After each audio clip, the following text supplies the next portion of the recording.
Isang maganda at mapagpalang oras sa mga all. Inaresto na nga ng Interpol, no, na itong ICC si dating Pangulong Rodrigo Roa Duterte.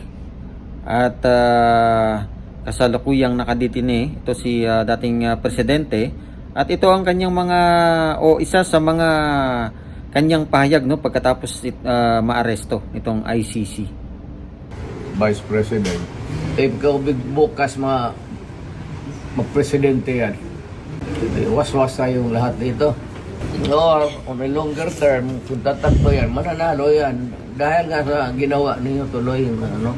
Ang akin lang, I might not have the chance anymore to lecture on you na the serious implications nito. We have withdrawn and then you would allow it to be brought to a body of which we are no longer a member.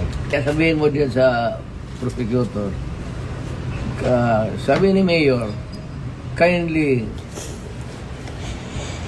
ponder on this directly. Alam mo man, nabasa mo man siguro, withdraw na tayo. Bakit mo ako dalhin doon sa international body na hindi tayo membro? Yan po ang isa sa mga una o naging pahayag ni dating Pangulong Rodrigo Roa Duterte kaugnay nga sa pag-aresto sa kanya ng Interpol nitong ICC. Naway maging mahinahon ng mga kababayan natin, ano? Alam naman nating maraming supporter ang mga Duterte, no? Kaya aasahan yan na merong kumbaga magkakaroon ng ano yan, ng mga pagtitipon-tipon, no?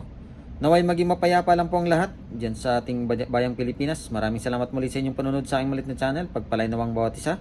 God bless everyone.